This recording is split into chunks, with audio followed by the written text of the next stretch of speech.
This is a small storeroom of the Lost Property Department of the London County Council. There are many such rooms, but they're rarely visited anymore because the property stored dates back to the war. Property found on the streets or in the bombed-out buildings, all waiting for claimants who never appear. Like this cheap copy of Venus de Milo, meant to stand in some garden. The ages have claimed her arms. The war claimed her head. Like on what mantelpiece do you suppose this old clock was standing when the bomb hit? Calmly ticking. Time stopped for it at 7:36 a.m. or p.m. What difference does it make? Baby strollers, cartons full of things, all tagged with the place and date of their destruction. The East End Arena, September 17th, 1944. Everything in this room could tell 100 stories. But this boxing glove was involved in a most unusual occurrence. When, on September 17th, 1944, that dark and heavy curtain to the world beyond our five senses, the psychic world, was lifted for a moment.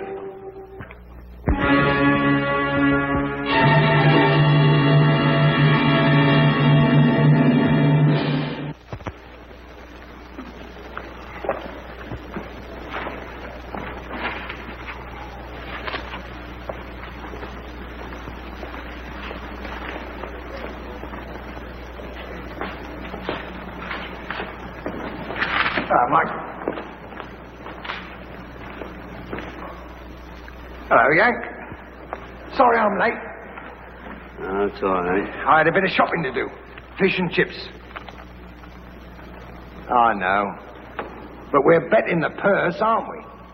I'm financing dinner out of my own pocket, you might say. Never mind. We'll have a real feed after the fight. What kind of odds you get? 3-1 for the old 30 quid. That means we'll get £120 if we win. That'll give us something in our pockets when we go up to the Midlands. Birmingham. Oh, they love light heavyweights up there. Do you see the doctor? Where do we go to eat? Well, in the dressing room. Get any coffee? Coffee costs extra. Well, I could sure use some.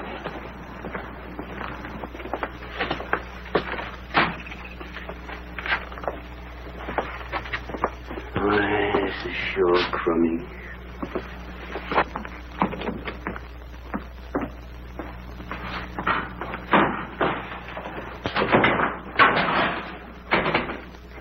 Here. Did you see the doctor? Yeah, I saw him. Oh, Whitey. Please, go get some coffee. Oh, what do you want coffee for? It'll only keep you awake. I want you to have a couple of hours shut-eye before the fight. Coffee never bothered me. You know that. What doctor? How do I know what doctor? Well, you must remember something about him. I walked up the street and there was a doctor's office. What street? Queen Street. Oh. That would be Dr. Duggan. Yeah, I think so. Yes. He has a big sign hanging out over the wall, like a blinking cinema. Arthur A. Duggan. Sounds like him. Yes. Only that sign was knocked down in a bombing raid 6 months ago. Well, then maybe it was someone else, and maybe it wasn't Queen Street.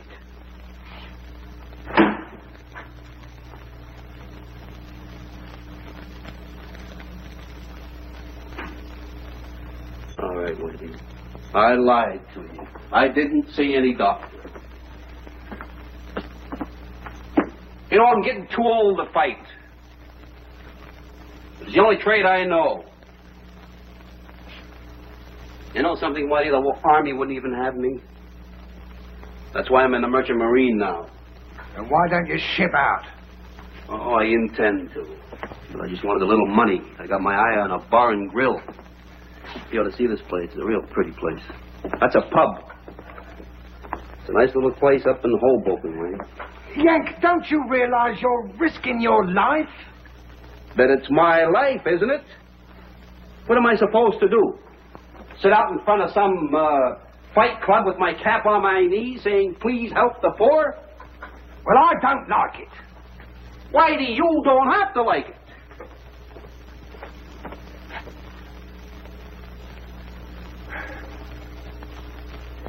Never mind. I'll get you some coffee. Anybody need some coffee? I take it this is your fighter. Mr. Sanderson, Yank Dawson. He manages the other fella. How are you, Dawson? Sound in wind and limb, I hope? Right. Well, I hope so. I really hope so. This my boy's a bit of a savage, I'm afraid. Not much skill, but when he hits somebody, bang, bang. That's all she said, as you Americans would say. Here, drink up. My tiger's late. I'll get some fresh for him when he comes in. Right, Mr. Sanderson, thank you. Now, Yank, you do remind me of somebody. I was in the States for a bit before the war. Saw a man fight there. You're very like him. Denver it was. Did you ever fight there? 150 million Americans. Stands to reason two of them can look alike. No, couldn't be the same chap. The man in Denver had a terrible accident not long afterwards. They won't let him fight.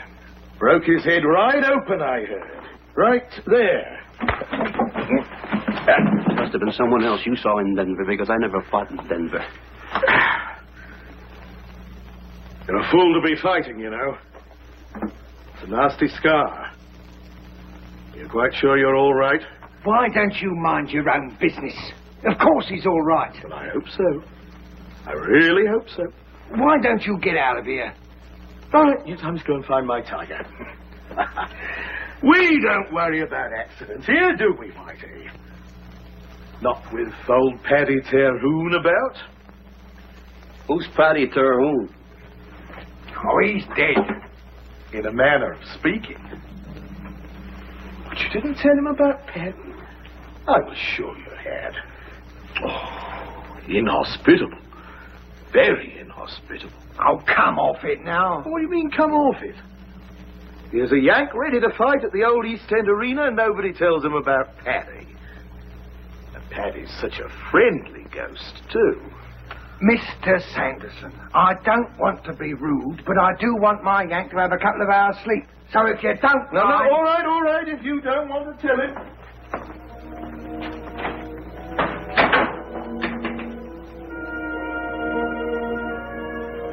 Well, little rub down is what you need.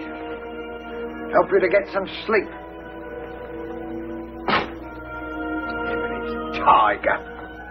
Alfie Jones. Tiger, mind you, he's very clever with his hands, though. You want to remember that. That's why I told you to crowd him. Understand? Keep crowding him all the time. What was all that about a ghost, Winnie? Oh, you don't want to pay no mind to Sanderson and that stupid story. It's just childish superstition. Well, tell me anyhow.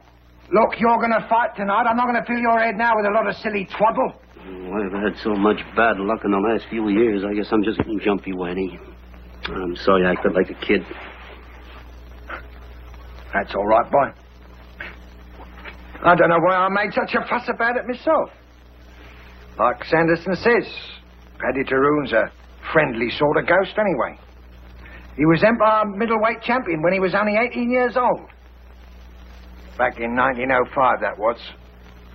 So when he fought Brian Cleary in 1931, he must have been 44.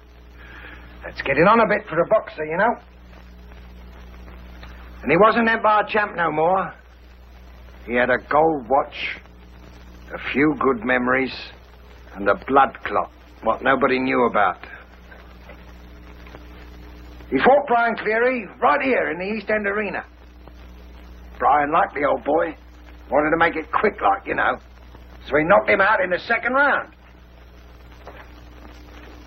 That was an act of mercy, Brian thought. Only that blood clot of Paddy's got dislodged. He died before they could get him into the dressing room. Well, that upset Brian a bit. Of course, he soon got over it, you know. I mean, he knew it wasn't his fault. Only 4 years later, Brian went crackers. Just before a fight one night, he suddenly started raving and swearing something awful. He said he'd seen Paddy Tyrone. Seen him, mind you, with Paddy dead 4 years already. Brian says that Paddy just stared at him and shook his head slowly from side to side, like he was trying to tell him something. And Brian says, well, what could he be telling me except, don't you fight tonight, my boy, or you'll wind up like me. Well, he fought anyway. And he was winning too, hands down. Until Frankie Shane, fighting him back as best he could, suddenly caught him with a lucky right. Oh, what a whopper. Caught him high on the forehead and pitches Brian towards the ropes and through the ropes. And he smashes his skull on the ring post. Well, now, you know as well as I do, that could never happen again in a million years. But blimey, you should have seen the newspapers. Ghost of East End Arena, they said. Paddy Tyrone back from the dead, and all that sort of tripe. See Paddy and die, they said. And there's talk of even some others, but I don't believe it. I don't believe any of it. Coincidence, that's all it is. Pure coincidence. Yeah. Coincidence.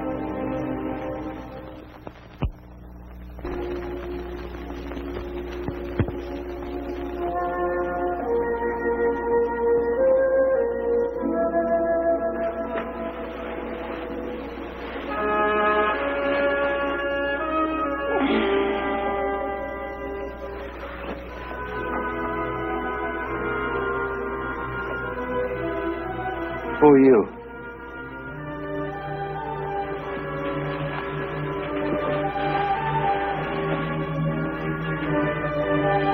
What do you want?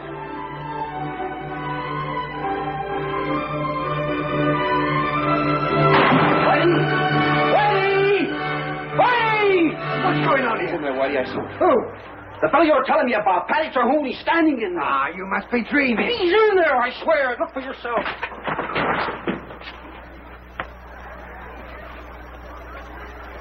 In where, did you say? Believe me, Whitey, he was standing right here, and I wasn't dreaming. You weren't dreaming, Yank. What kind of a ghost takes his leave by the window? I'll tell you what kind. Come on, I'll show you your ghost.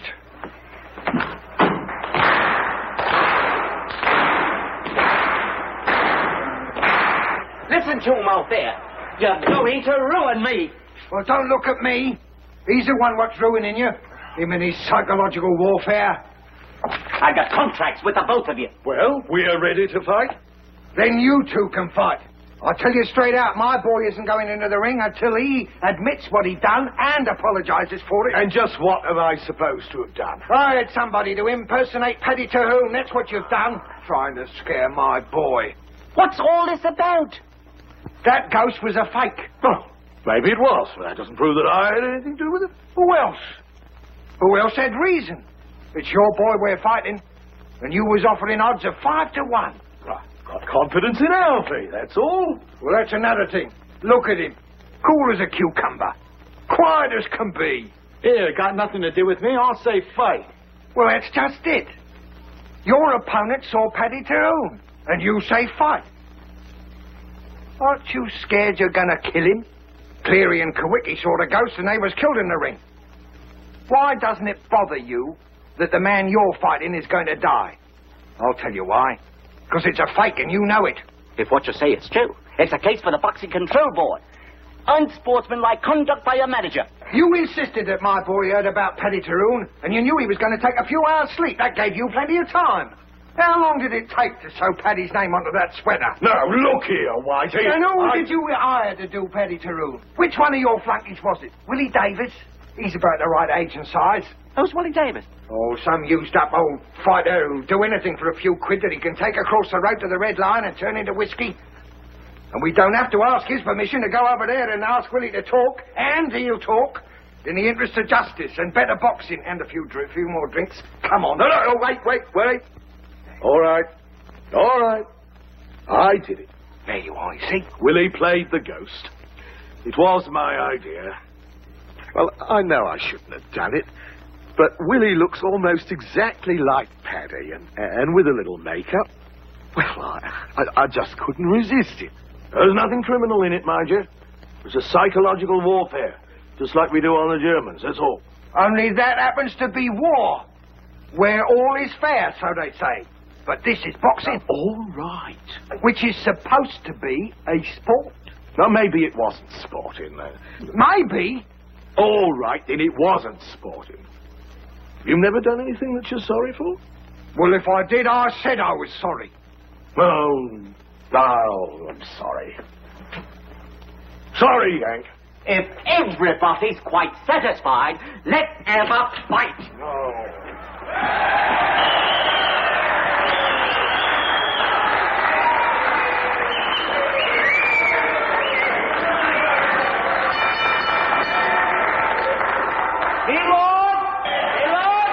Ladies and gentlemen, Eastside Sporting Club, Central Instrumental, 10 3-minute rounds, Eastside's own favorite, 11 stone, 9 Alvin Jones.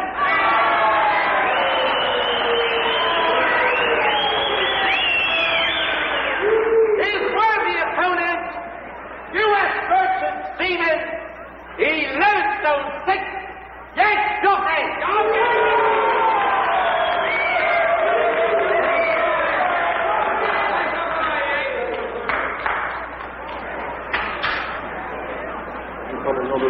Get on the street fight. Chicken. Come on, boy.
Now then, what happened over there? Did you just get careless?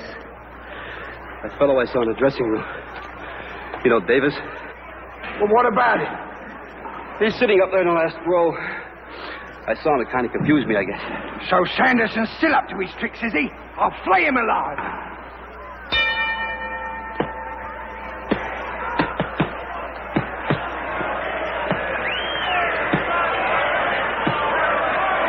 What kind of scum are you? Oh, what's the matter? That's what's the matter.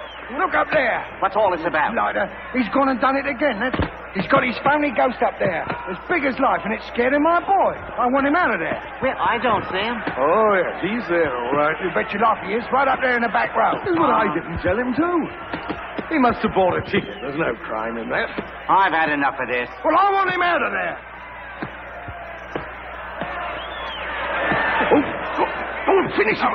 Finish yourself. Protect yourself, Yank.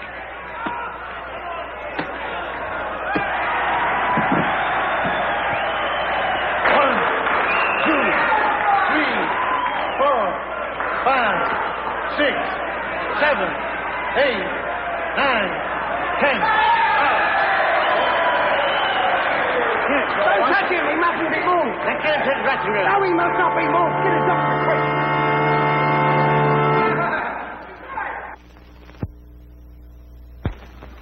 Easy, Yank. How do you feel? All right, I guess. You want to try to sit up? Yeah. Will it be all right, Doctor? Yeah, he's had a slight concussion, but he'll definitely be all right. Yeah, hear that, Yank? You're going to be fine, boy. I didn't say he'd be fine. I said he'd be all right. No more fighting, Yank. You hear that? I guess you're right, Doctor. Well, let him rest here for a few minutes. Then he can get dressed and go home. Bring him in to see me tomorrow. Righto, Doc.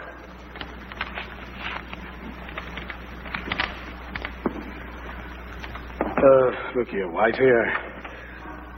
I'm sorry about all this. So you should be. Lot of nonsense. Your boy would never have beat him if he hadn't been distracted. Is there a Mr. Sanderson here? I'm Sanderson. Mr. Sanderson? Yes? It's the devil's own time finding you, sir. Do you know this man? Yes, Willie Davis. Why were you sitting in the back row, Willie? Beg your pardon, sir, but the only place he's been sitting is at the police station. Under the influence, as you can see. But he couldn't have. I picked him up in the Red Lion pub. There were some there that said he stole the money he spent there. But Willie said that you'd vouch for him, that you gave him the money. So that's true. How long has but he been in custody? Oh, for the last hour, I'd say. That's impossible. Why, we saw him sitting here in this very arena, wearing that foolish sweater not 10 minutes ago. Couldn't have been him, sir. 10 minutes ago, he was still unconscious. Come on, Willie. But I saw him too, between rounds. I thought Mr. Sanderson was still using psychological warfare. Well, it couldn't have been Willie. Then it was Paddy Cahoon himself. I saw Paddy. I'm going to die. Oh, shut up. Must be some explanation. I saw him twice. We all saw him. Not me, remember? I didn't see him. The rest of us aren't all going to die. Oh, don't be ridiculous.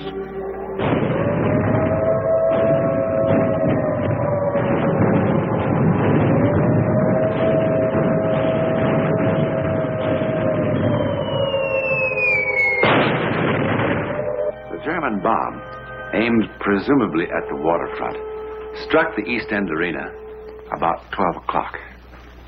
The newspapers called it good fortune that only 5 people were in a building that only a few hours before had held so many more. 4 were killed. The promoter Collins survived to tell what happened. And thus the legend of Paddy Terhune was once more revived. If you see Paddy, you die. But is that all it really was? I mean, a legend.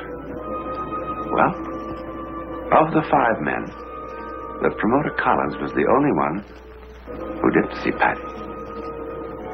He was also the only one who didn't die.